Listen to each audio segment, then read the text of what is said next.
what's up, guys and dolls? Brian Zach with you here from Nashville, Tennessee.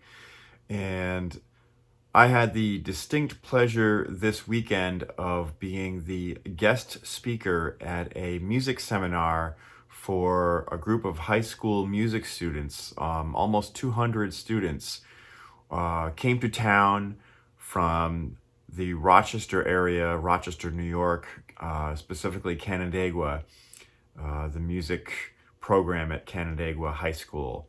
And they were bussed down here to Nashville, and we're doing a music competition. And the band director got in touch with me through a mutual friend and asked me to speak and perform and just kind of be a guest speaker at their little seminar, which was about 45 minutes, almost an hour long. So not a huge extended period of time to talk or perform, but it was a great experience for me, and I think for the students as well. I think the students got a lot out of it. So I want to tell you a little bit about it, and so here we go.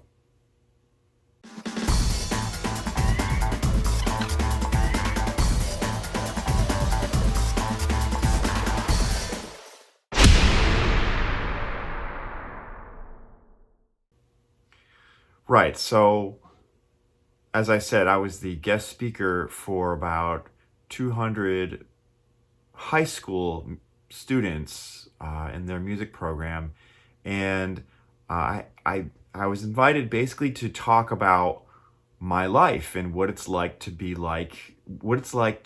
in the music business. What is my life like? What does that entail? What is it like to be a freelancer in the music business? And so I wrote down an outline of ideas during this seminar. I didn't get a chance to talk about all the things that I had written down, all the ideas. I didn't even address all of the ideas that I had. So I wanted to come online here and create this video for you as my subscribers, which, by the way, if you have not subscribed, please like, subscribe, and share with your friends this video, and it's much appreciated. So let's get into it here with what's it like to be a freelancer. Basically, being a freelancer in the music business means that essentially I'm my own small business. I do everything for myself. I create my calendar, I answer the phone, everything scheduling is done through me. I don't have a manager, I don't have an agent, and it all goes through me, and I decide if I want to do it or if I don't want to do it, or can I fit it into my schedule, or am I taking on too much, or can I learn those 40 songs by tomorrow evening? Stuff like that sometimes happens, and you have to figure it out for yourself. And so that's what that kind of means in a nutshell. Everything is based on word of mouth. Every phone call, every opportunity that comes my way is basically done through word of mouth or through relationships that I've built along the way.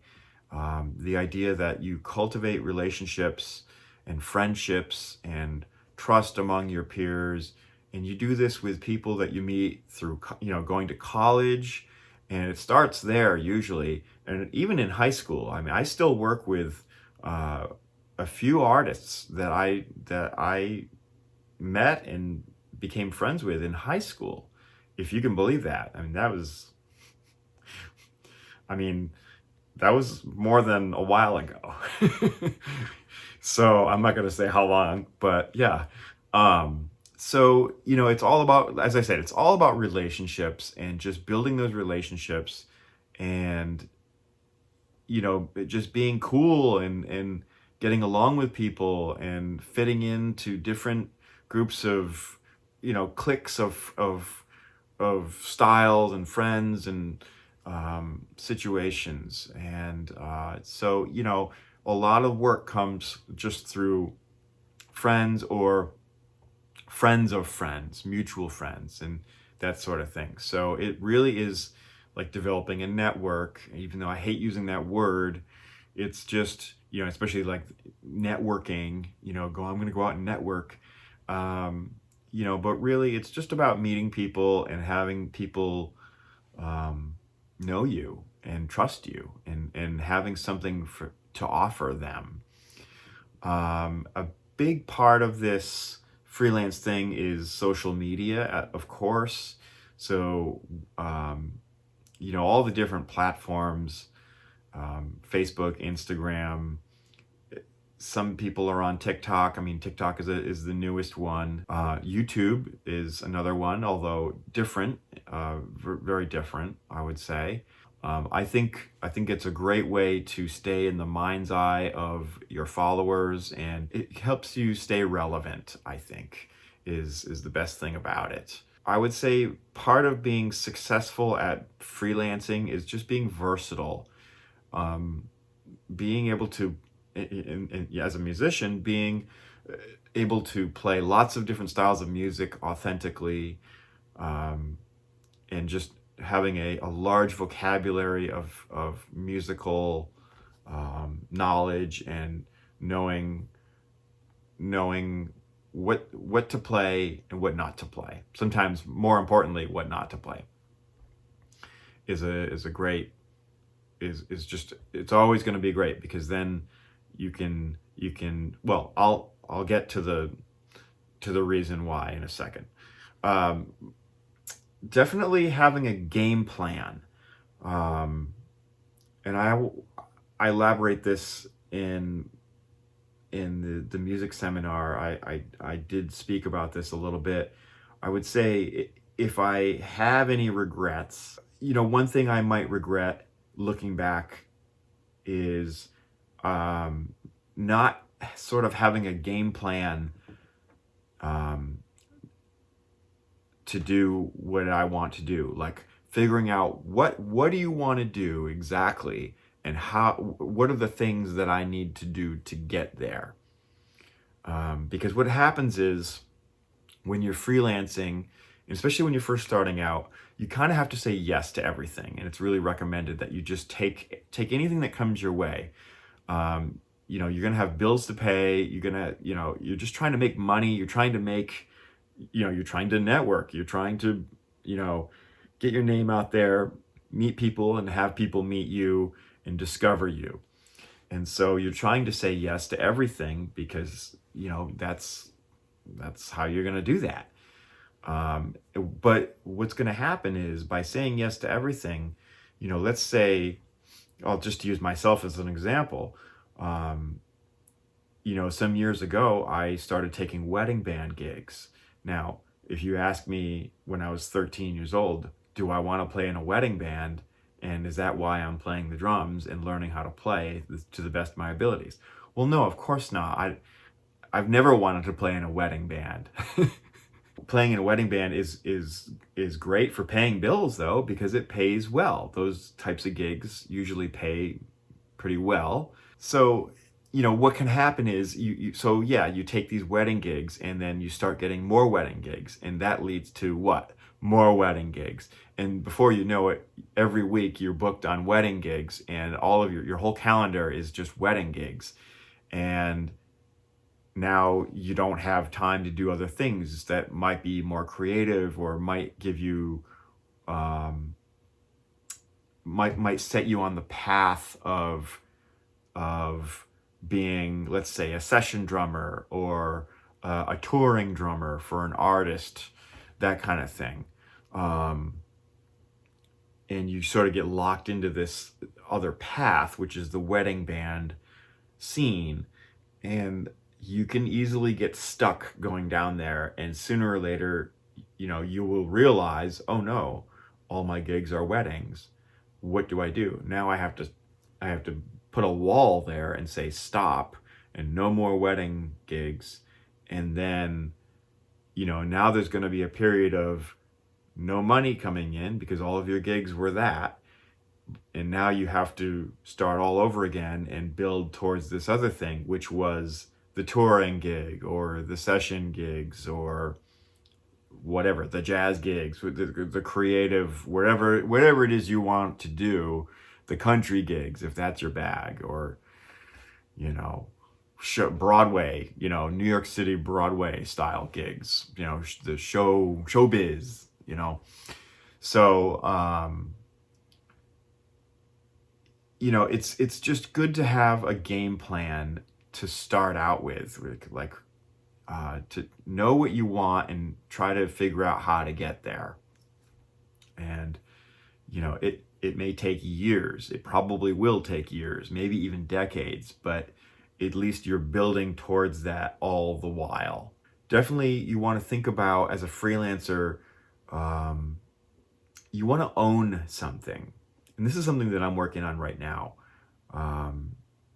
You want to be able to sell something that's yours. So as a sideman, I've been a sideman most of my life. So it's harder for somebody like me to think like this and to say to myself, oh, I need to write, compose, and somehow package something up that people can buy from me. They can download it maybe from my website or some sort of online selling type of situation. And so I think it's important to have something to call your own that's yours, that you can sell, that you have control over, that you can price it out, you can give it away if you want to, or this could be maybe a methods book or an album of your own that you record and that you can sell under your own name. There's lots of avenues to take in regards to this. So getting back to being versatile, okay, I mentioned I would get to this. Being versatile is important because what it means is you can diversify your work. So if you're doing jazz gigs and rock gigs and country gigs and reading gigs and sessions, and what happens is, you can, maybe you're teaching lessons, maybe you're writing for percussion ensemble. As much as you can do is better, because inherently what happens is, a lot of times you'll be getting most of your money from this one entity, and these other things will be happening on the side. But then maybe that will come to an end. This thing that's been giving you the bulk of your money, 1 week or one phone call, and boom, that's gone. But at least now you have these other things that were still kind of on the back burner, and you're not going to be broke. You still have money coming in. Yeah, a lot of the money that you were making, maybe that's gone, but now you can you can pick one of these other things and focus on that, and maybe enlarge that and make that your new focus and your new sort of stream of income that is, the biggest thing, happening for you. Basically, you just want to have a lot of different eggs in a lot of different baskets. Okay, so that's the main idea.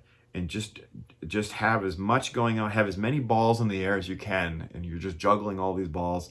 And so if one drops, you still got, all these other ones still happening for you, and you're not broke and wondering, how am I going to pay rent next month? You really want to avoid that as a freelancer.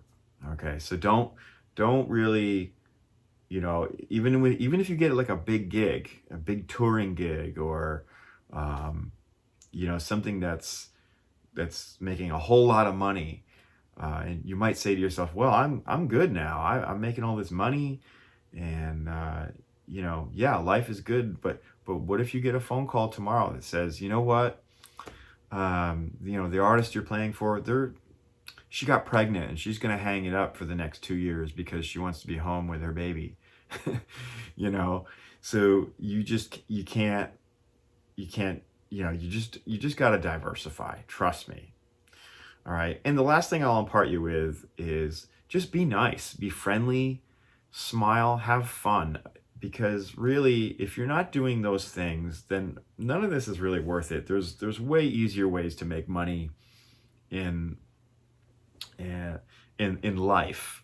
And so if you're not having a good time by playing music and playing your instrument and getting in front of an audience and performing, you know, geez, maybe you better think of another career. That's it. So that's kind of what it's like being a freelancer. Those are the main points that I listed for this music seminar. I was so glad to be invited to speak and to perform for the Canandaigua high school music program.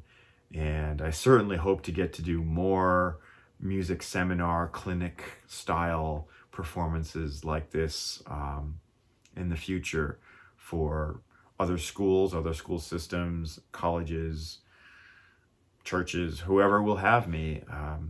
I do enjoy giving back in this way. Last but not least, don't forget that I have a Patreon page, patreon.com/Brian Zach. I'll put that down right there. And I have over 100 videos, I think it's over 125 videos there now that are music business related, just like this video is, drum set related, backstage stuff, back behind the scenes, drum lessons, technique lessons, drum set, all kinds of advice on navigating the music business. So for $5 a month, join me there and you can access a whole ton of content that I've uploaded in the past few years there at patreon.com/Brian Zach. So once again, please like and subscribe down below and give me a thumbs up, and hope to do many more videos that are like this, educational, music educational. So, all right, guys, that's it for now. Take care, and I'll see you on the next one.